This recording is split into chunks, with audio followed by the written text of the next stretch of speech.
하나 둘 셋, 하나 둘 셋. 마이크 테스트 중입니다. 하나 둘 셋, 하나 둘 셋.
네, 시간이 되었습니다. 다 같이 찬송가 10장으로 예배를 시작하겠습니다.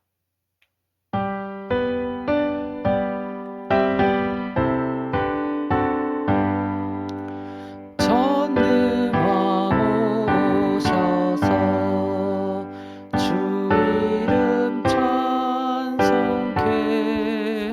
하옵소서.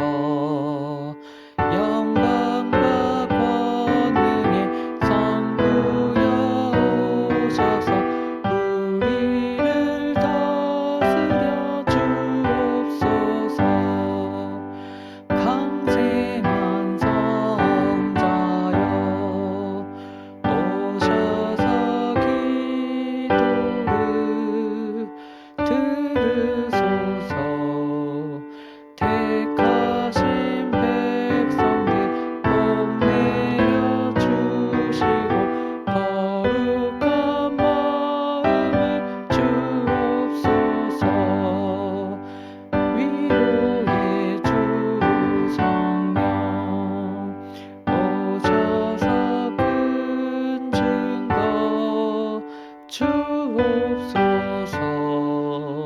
전능한 주시여 각 사람 맘에서 떠나지 마시고 계십소서.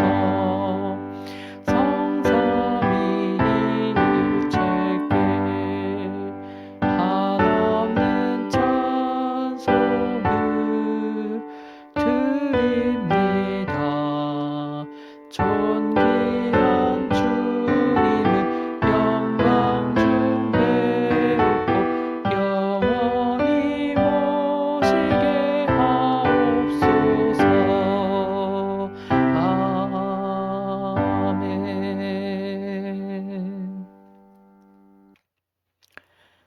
할렐루야. 여호와는 나의 능력과 찬송이시요 또 나의 구원이 되셨도다. 의인의 장막에 기쁜 소리 구원의 소리가 있으며 여호와의 오른손이 높이 들렸으며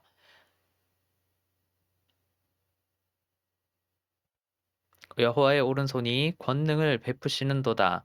하나님은 영이시니 예배하는 자가 영과 진리로 예배할지니라. 아멘. 사랑하는 형제 자매 여러분, 우리는 예수 그리스도를 통해 하나님의 전적인 은혜로 구원을 받았습니다. 이 시간 그 놀라운 은혜에 감사하며 죄악된 삶을 회개하고 하나님이 보시기에 아름다운 삶을 살아가도록 간절한 마음으로 기도하겠습니다.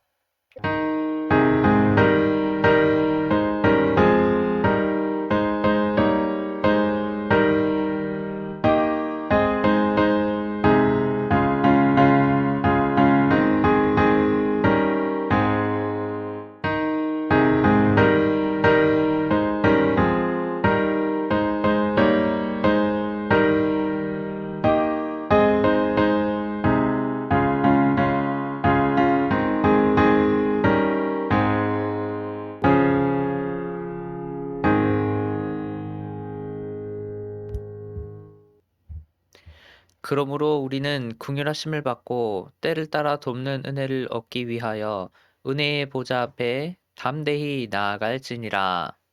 사랑이 많으신 주님, 이 놀라운 용서의 은총을 허락하신 것에 감사드립니다.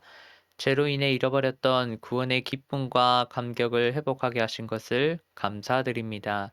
이제 우리를 다시 성령의 능력으로 충만하게 하셔서 죄악으로부터 승리하게 하시고 하나님의 자녀다운 모습으로 살아가게 하옵소서. 예수님의 이름으로 기도드립니다. 아멘. 다 같이 사도신경으로 신앙을 고백하겠습니다.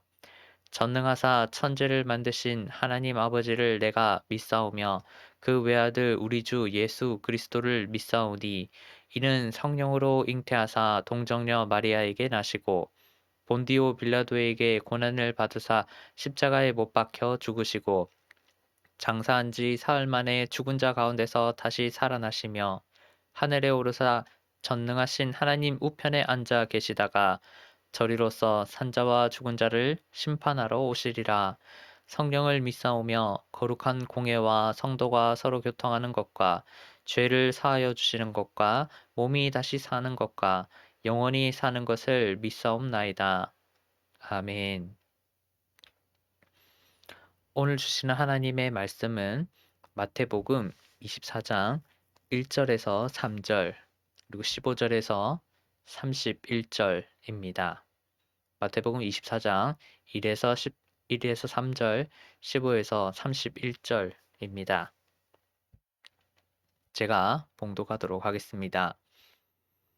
예수께서 성전에서 나와서 가실 때에 제자들이 성전 건물들을 가리켜 보이려고 나아오니 대답하여 이르시되 너희가 이 모든 것을 보지 못하느냐?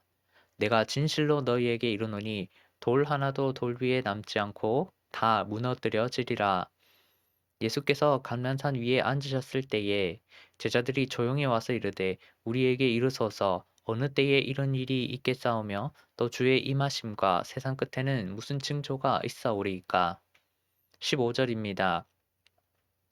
그러므로 너희가 선지자 다니엘이 말한 바 멸망에 가증한 것이 거룩한 곳에 선 것을 보거든 잃는 자는 깨달을진저 그때에 유대에 있는 자들은 산으로 도망할지어다 지붕 위에 있는 자는 집 안에 있는 물건을 가지러 내려가지 말며 밭에 있는 자는 겉옷을 가지러 뒤로 돌이키지 말지어다. 그날에는 아이 뵌 자들과 젖먹이는 자들에게 화가 있으리로다. 너희가 도망하는 일이 겨울에나 안식일에 되지 않도록 기도하라. 이는 그때에 큰 환난이 있겠습니다. 창세로부터 지금까지 이런 환난이 없었고 후에도 없으리라. 그날들을 감하지 아니하면 모든 육체가 구원을 얻지 못할 것이나 그러나 택하신 자들을 위하여 그날들을 감하시리라. 그때에 사람이 너희에게 말하되 보라 그리스도가 여기 있다 혹은 저기 있다 하여도 믿지 말라.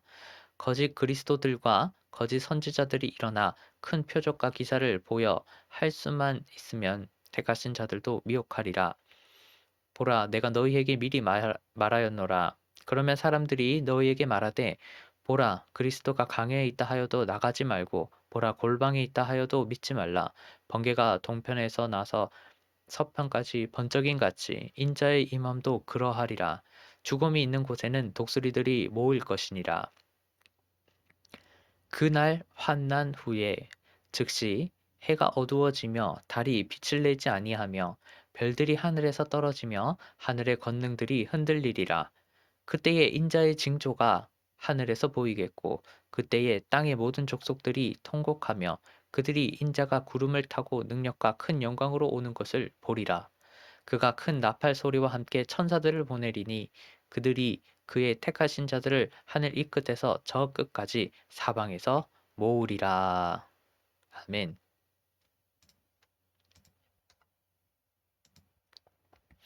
본문에서 예수님은 성전의 멸망과 현세의 멸망에 대해 예언합니다. 예수님은 장차 임할 교회의 안팎의 상황과 그때의 그리스도인들이 행해야 할 행동을 중심으로 두 가지 멸망에 대해 예언합니다. 단 예수님은 두 가지 멸망 시점에 관한 정확한 시간표를 제시하지 않습니다. 예수님은 그저 두 가지 멸망이 존재하며 그저 그것이 순서대로 임하며 그저 성전의 멸망을 통해 현세의 멸망을 엿보라고 말합니다. 오늘은 성전과 현세의 멸망에 대하여 라는 제목으로 은혜를 나눕니다. 예수님은 유대교 지도자들과 논쟁한 후 성전을 나온 후 제자들과 함께 숙소로 돌아갑니다. 예수님은 베다니에 있던 숙소로 향하며 감난산을 지납니다. 예수님은 기드론 골짜기를 건너 감난산을 오릅니다. 감난산은 예루살렘 동쪽에 있으며 예루살렘보다 지대적으로 높습니다. 갈람산의 한 언덕에서 예수님과 제자들은 성전을 내려다 봅니다. 예수님 당시 성전의 구조가 정확히 어떠했는지 모릅니다. 하지만 최소한 성전은 매우 웅장했습니다. 기록에 따르면 성전은 당시 전 세계에서 가장 경이로운 건축물 중 하나였습니다. 예수님 당시 성전은 BC 6세기에 예루살렘에 귀환한 에스라에 의해 처음 건축되었습니다. 이후 예수님 당시 성전은 BC 2세기에 셀류키드에 의해 일부분 훼손되었다가 그 후 마카비 가문에 의해 복구되었다가 헤롯 대왕 때에 재확장되었습니다. 예수님은 예수님이 출생하기 약 15년 전에 BC 약 20년경에 헤롯 대왕은 성전을 보수하고 호화롭게 꾸미기 시작했습니다. 헤롯 대왕은 자신의 치적을 기념하고 유대인들과 우호적인 관계를 맺고자 성전을 재확장했습니다. 성전의 이 재확장은 로마에 의해 성전이 부서지기 직전까지 AD 64년까지 계속되었습니다. 예수님 당시 성전은 입구, 또 주랑, 성전을 둘러싼 뜰, 기타 부속 건물로 이루어진 거대하고 호화로운 복합 건물이었습니다. 예수님 당시 성전은 전체 예루살렘 면적의 약 6분의 1을 차지했습니다. 대표적으로 그 성전 입구에는 이방인의 뜰이라고 부르는 돈 바꾸는 자들과 상인들이 상주했던 넓은 공간이 있었습니다. 또 대표적으로 이방인의 뜰 바깥에는 긴 주랑 행각이라고도 부릅니다. 벽이 없는 기둥과 또 복도로 이루어진 현관이 있었습니다. 그중 솔로몬의 행각은 길이가 약 473m였고 왕실 행각은 약 279m였습니다. 그리고 성전의 기둥은 대리석을 통째로 깎아 만든 높이 약 120m에 달하는 거대한 규모를 자랑했습니다. 또한 규모뿐만 아니라 외관도 대단했습니다. 성전의 모든 겉면은 금으로 입혀졌습니다. 햇빛이 반사되면 사람들은 성전을 바라보기 어려웠습니다. 성전은 금빛으로 번쩍였습니다. 성전은 마치 거대한 보석처럼 빛났습니다. 예수님은 숙소로 돌아가는 길에 감람산 기슭의 한 언덕에서 확장 중인, 공사 중인, 웅장하고 호화로운 성전을 내려다보며 성전이 멸망할 시기에 관해, 나아가 현세가 멸망할 시기에 관해 제자들에게 예언합니다.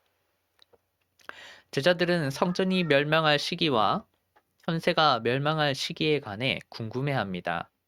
제자들은 두 사건이 언제 발생할 것인지 궁금해합니다.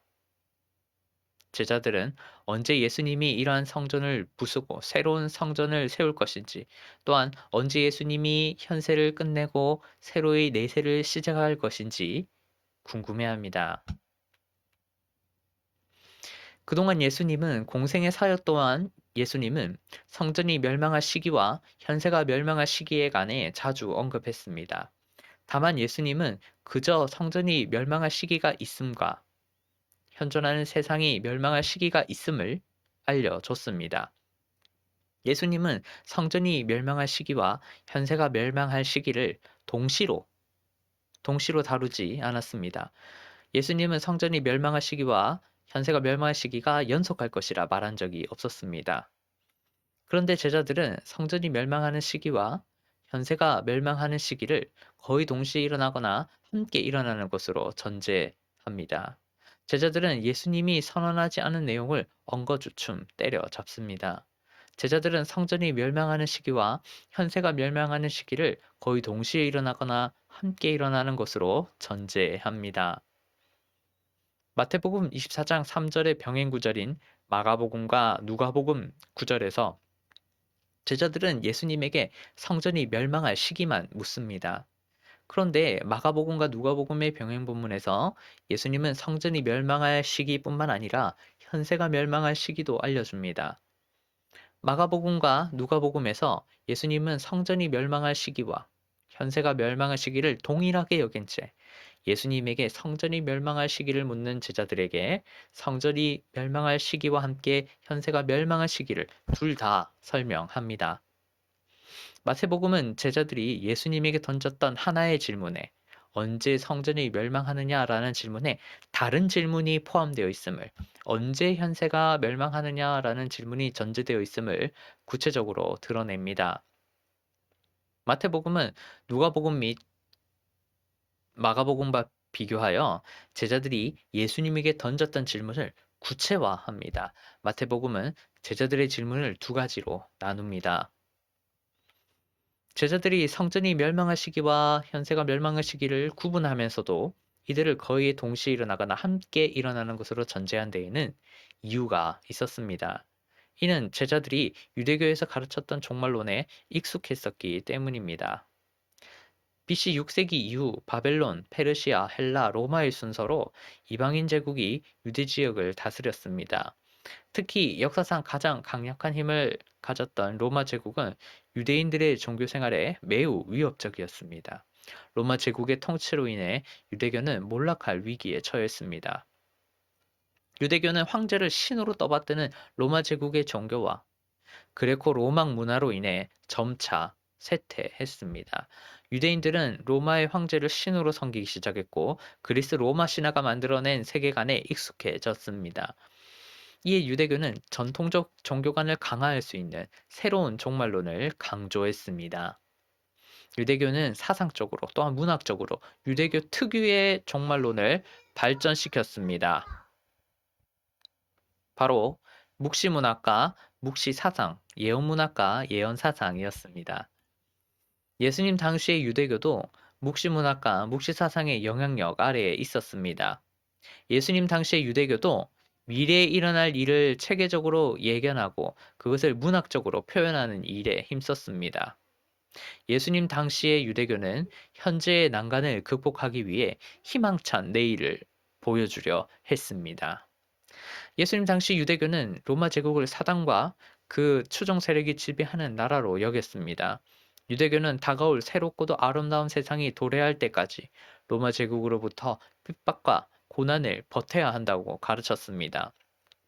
유대교는 장차 그리스도가 도래하면 로마 제국이 사단과 그 추종 세력이 멸망하고 현세가 끝나고 자신들이 전 세계를 지배하는 새로운 세상이 이루어질 것이라, 내세가 이루어질 것이라 주장했습니다.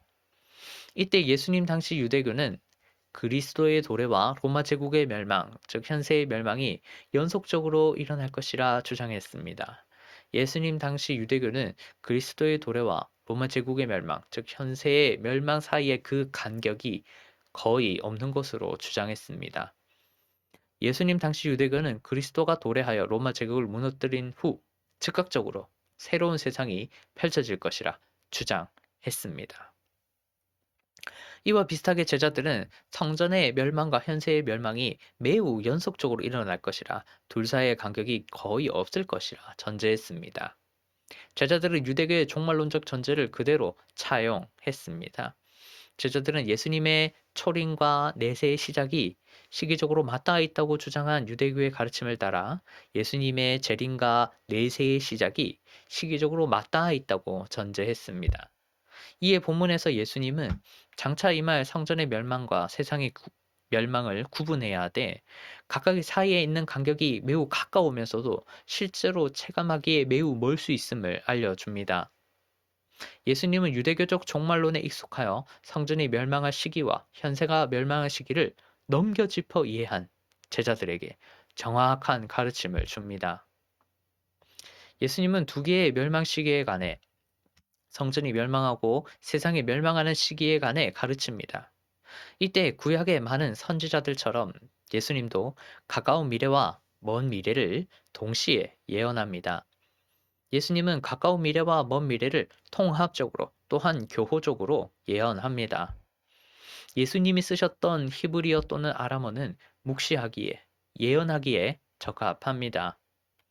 이는 예수님이 쓰셨던 언어의 특징에 기인합니다. 예수님 당시 히브리어 또는 아람어는 다른 언어에 비해 상대적으로 미래에 있을 어떤 상황을 생생하게 묘사하되 미래에 있을 어떤 상황의 순서를 모호하게 제시하는 데 적합합니다. 예수님 당시 히브리어 또는 아람어는 문법적으로 시제를 정확하게 표기하지 않습니다. 예수님 당시 히브리어는 어떤 사건이 발생한 시점을 문장과 또 문단의 흐름 속에서 유추하도록 합니다. 즉 예수님은 예언하기 좋은 언어를 이용해 미래의 일을 생생히 묘사하되 각각의 사이에 존재하는 간격을 정확히 추론하지 못하도록 예언합니다. 예수님은 가까운 미래와 먼 미래의 사건들, 성전의 멸망과 현세의 멸망을 대략적으로 알려줍니다. 예수님은 두 개의 멸망이 있을 시기에 대해 생생하지만 단편적인 어떤 장면, 그것과 또 단순히 그것이 일어날 순서만 알려줍니다. 이때 예수님은 성전의 멸망을 현세의 멸망에 대한 예고편으로 다룹니다. 예수님은 성전이 멸망하는 시기를 묘사하되 이를 현세가 멸망하는 시기와 통합적으로 또한 교호적으로 연결합니다. 예수님은 제자들과 그리스도인들에게 성전이 멸망하는 그 상황을 주시하다가 성전이 멸망하는 시기를 깨닫고 이를 바탕으로 현세가 멸망하는 상황을 주시하여 성전이 세계가 멸망하는 그 시기를 깨닫도록 유도합니다. 예언의 구체적인 전개는 다음과 같습니다. 예수님은 4절에서 14절까지 예수님 당시를 설명하고 15절에서 28절까지 성전의 멸망 시기를 설명하고 29절에서 31절까지 현세의 멸망 시기를 설명합니다. 예수님은 예수님 당시를 설명한 후 그것과 관련된 내용을 바탕으로 성전의 멸망 시기를 설명한 후 다시 그것과 관련된 내용을 바탕으로 현세의 시기를 설명합니다. 거꾸로 보면 예수님은 현세의 멸망 시기를 예언하되 그것과 관련된 내용의 일부를 성전의 멸망 시기에서 언급하고 다시 그것과 관련된 내용의 일부를 예수님 당시에서 언급합니다. 즉 예수님은 각각의 시기에 공통적으로 일어나는 상황과 각각의 시기에 공통적으로 행해야 할 행동을 중심으로 각 시기를 넘나들며 설명합니다.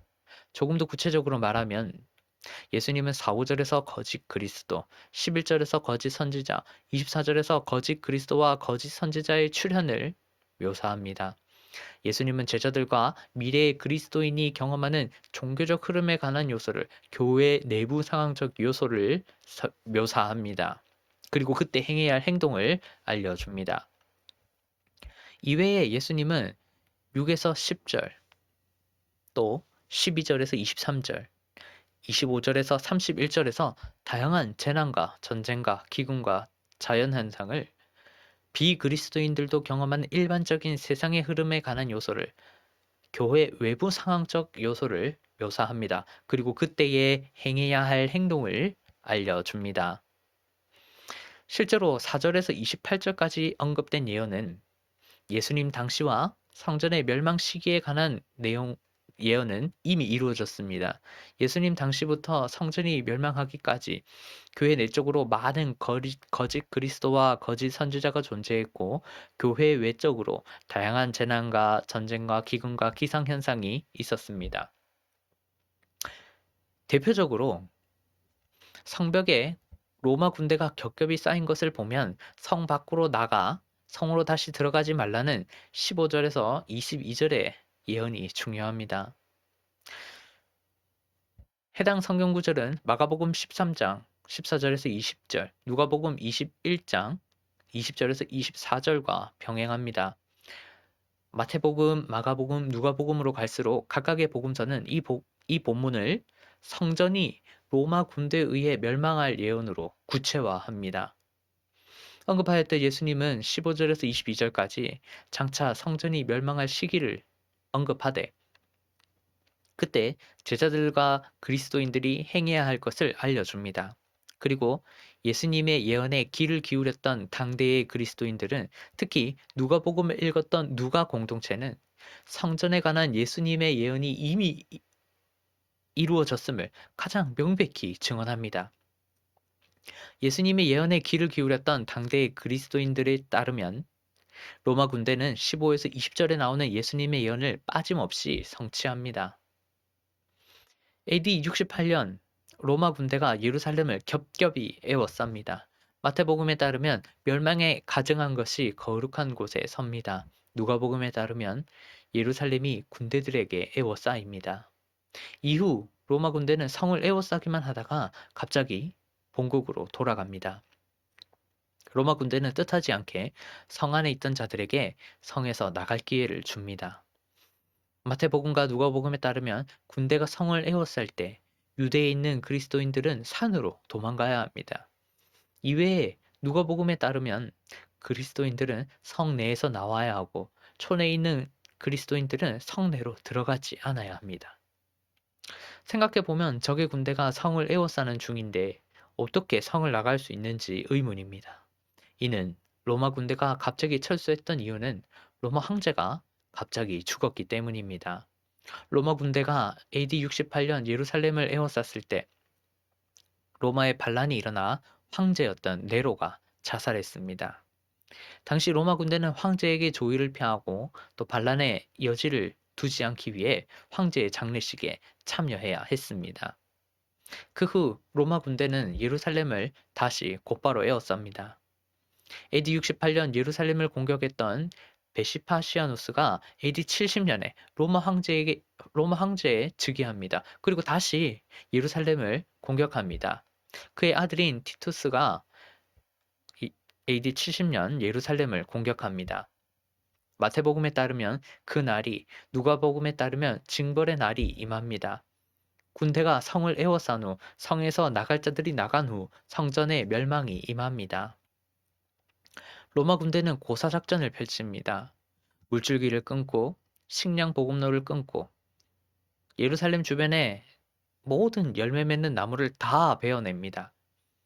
성내의 식량이 바닥나고 굶주림이 극에 달합니다.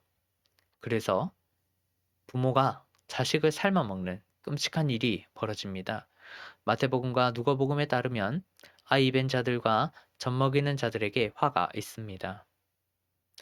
이후 유대인은 전쟁에서 패배합니다. 그리고 약 110만 명의 유대인이 죽임을 당하고 약 10만 명의 유대인이 포로로 잡힙니다. 기록에 따르면 티투스는 매일 500명씩 유대인을 십자가형으로 죽입니다. 당시 그 수가 얼마나 많았는지 그로 인해 더 이상 십자가를 세울 만한 공간과 십자가에 사용할 나무를 구할 수 없는 상황이 벌어집니다. 누가복음에 따르면 땅에 큰 환난과 이 백성에게 진노가 있습니다.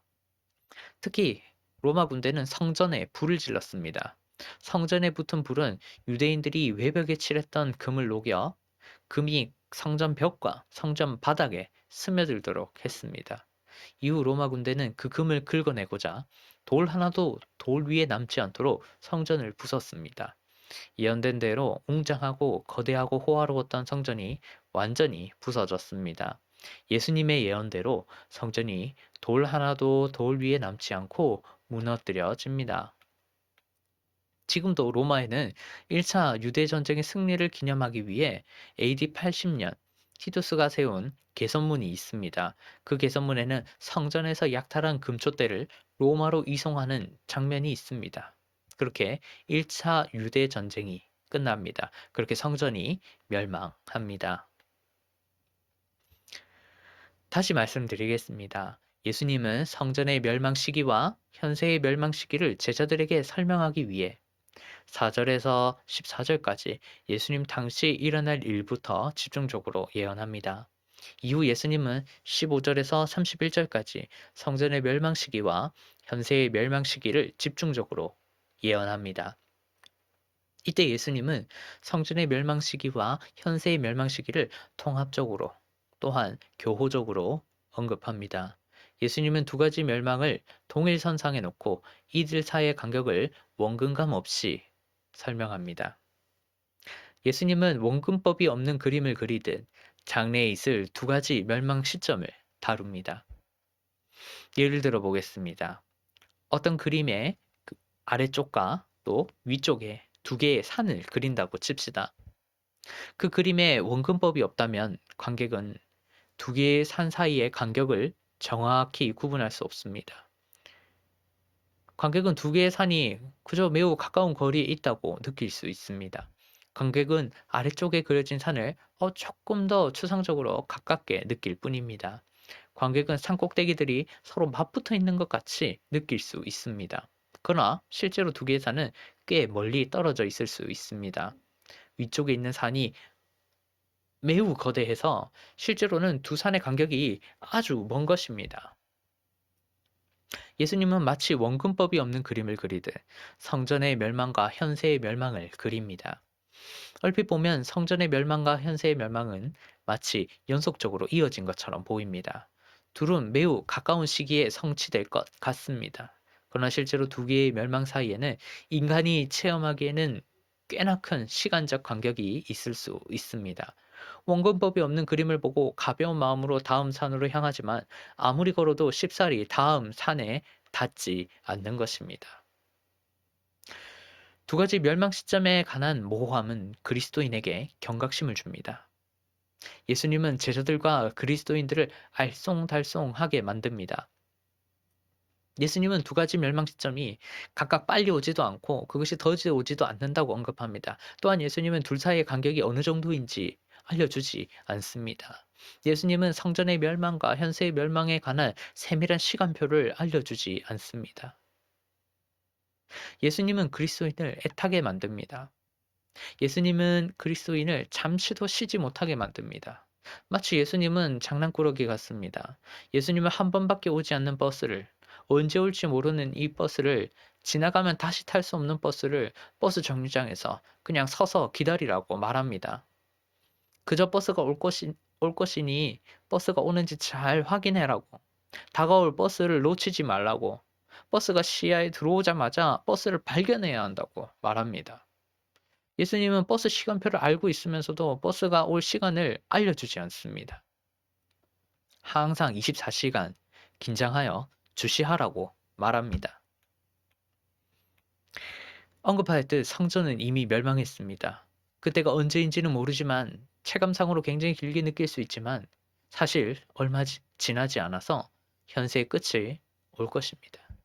그리고 현대 그리스도인들은 이미 이루어진 성전의 멸망과 장차 이루어질 현세의 멸망을 비교하며 현세의 끝을 맞이해야 합니다.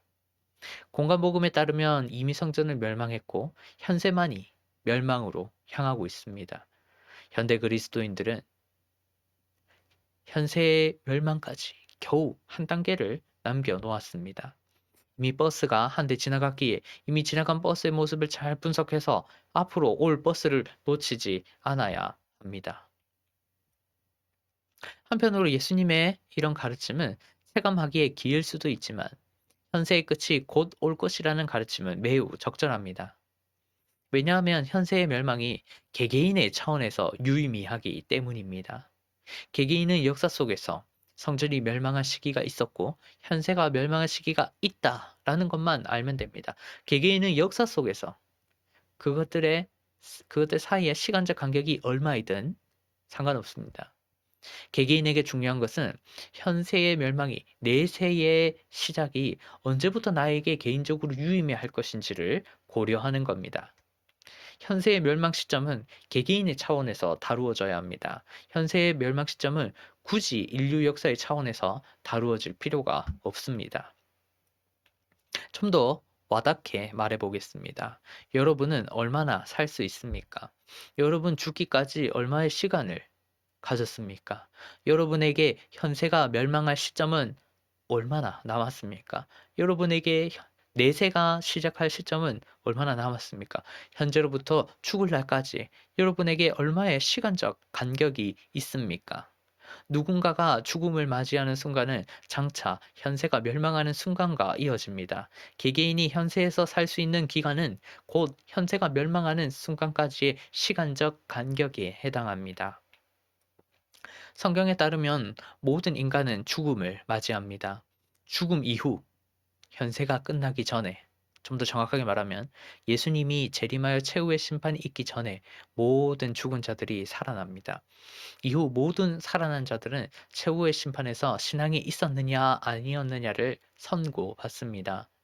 모든 인간은 죽음을 맞이한 후 예수님이 재림하여 최후의 심판을 맞이하기 전 몸으로나 마음으로나 살아납니다. 성경의 표현을 따르면 인간은 죽음이라는 잠을 잡니다. 어떻게 보면 개인적 차원에서 죽음 직전의 시공간이 죽음 직후의 시공간과 이어집니다. 죽음이라는 잠을 자기 직전과 죽음이라는 잠을 깬 직후의 시공간이 연결됩니다. 최근 100년 동안 사람들은 죽음을 두려움의 대상으로 여기기 시작했습니다. 사람들은 과학기술을 발전시켜 죽음을 극복하려 애썼습니다. 사람들은 의학과 생물학의 발전을 통해 죽음을 영원히 미루려 했습니다.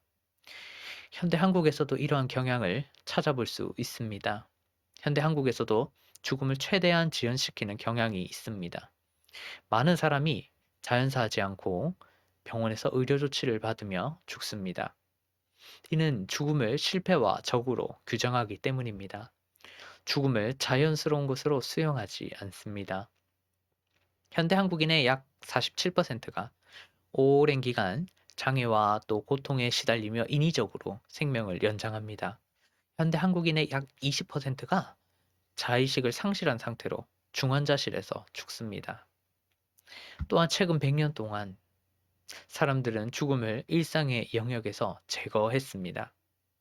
사람들은 죽어가는 사람을 자신의 시야에서 적극적으로 소외했습니다. 사람들은 죽어가는 사람을 자신의 눈에 띄지 않는 곳으로 옮겼습니다. 한국에서도 이런 경향을 찾을 수 있습니다. 대표적으로 요양원과 노인병원을 들 수 있습니다.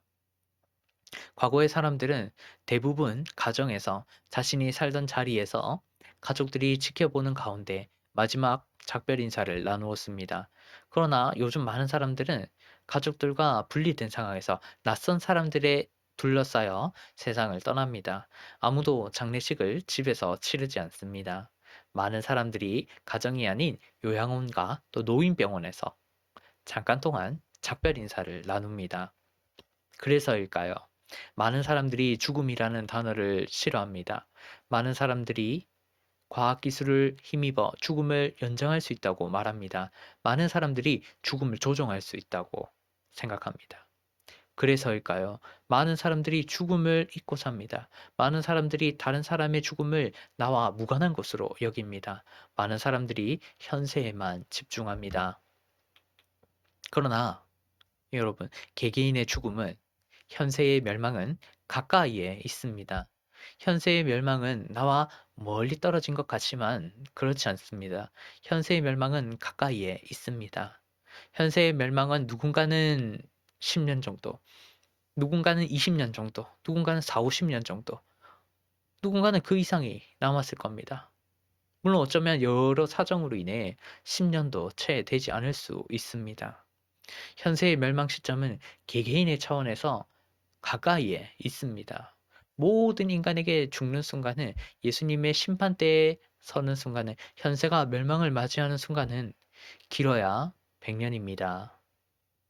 말씀을 맺겠습니다.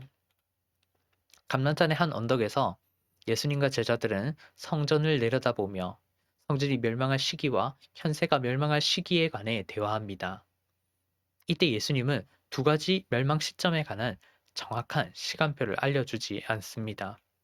예수님은 그저 두 가지 멸망이 존재하며 그저 그것이 순서대로 임하며 그저 성전의 멸망을 통해 현세의 멸망을 엿보도록 유도합니다.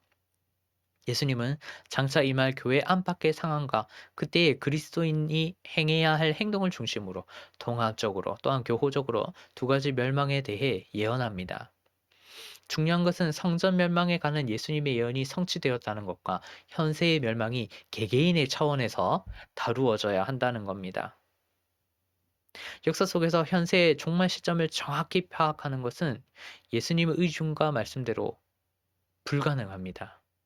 역사 속에서 현세의 종말 시점을 파악하는 것은 하나님을 만나야 해결돼 추후에 다시 시도해야 할 사안입니다. 다만 그리스도인은 성전의 멸망이 성취되었고 현세의 멸망 예언만 남았음을 기억하며 개개인에게 임할 죽음을 현세의 종말을 주시해야 합니다. 그리스도인은 개인적 차원에서 죽음의 순간이 현세가 멸망하는 순간이 멀지 않음을 기억해야 합니다. 그리스도인은 자신에게 남은 시간이 많지 않음을 계산해야 합니다. 잠시 오늘은 이렇게 기도했으면 합니다. 성전의 멸망 예언이 성취되었음을 기억하게 하소서. 현세의 멸망을 바라보며 내세를 기억하게 하소서. 개인적 죽음과 현세의 멸망이 맞닿은 것을 기억하며 날마다 신앙적으로 긴장하게 하소서라고 이 시간 잠시 기도하겠습니다.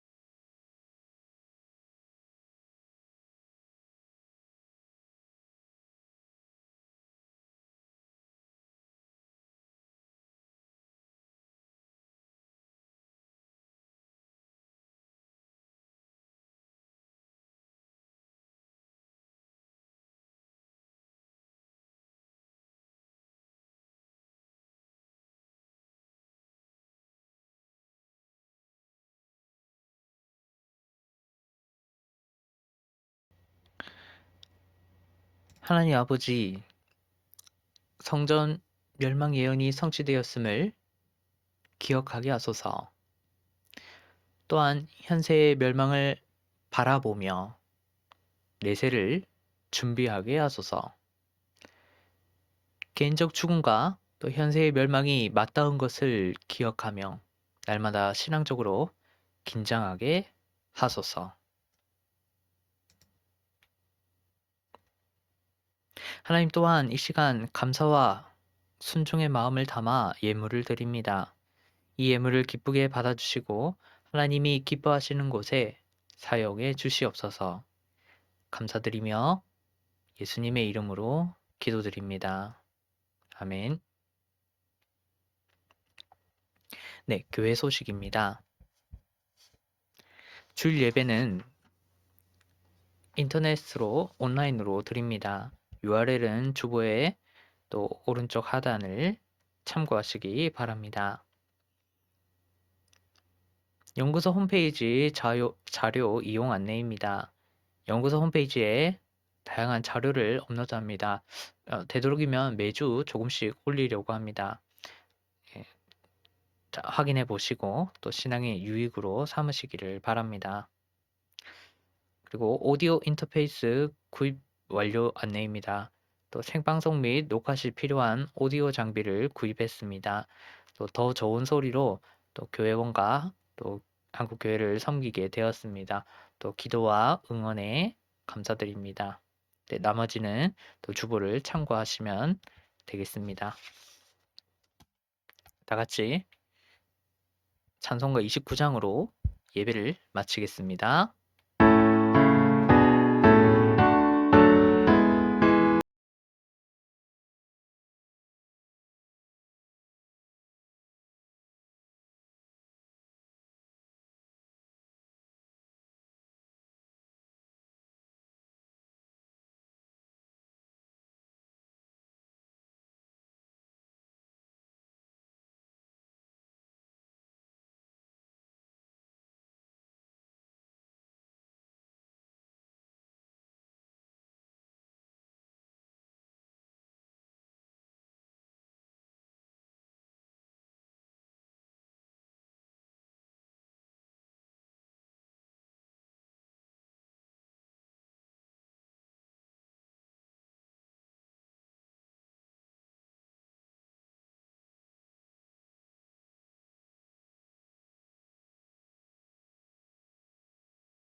우리 주 예수 그리스도의 은혜와 하나님 아버지의 극진하신 사랑하심과 성령님의 함께 하심이 오늘 말씀을 듣고 실천하기를 원하는 모든 사람들 머리 위에 이제로부터 영원토록 항상 함께 있을지어다. 아멘.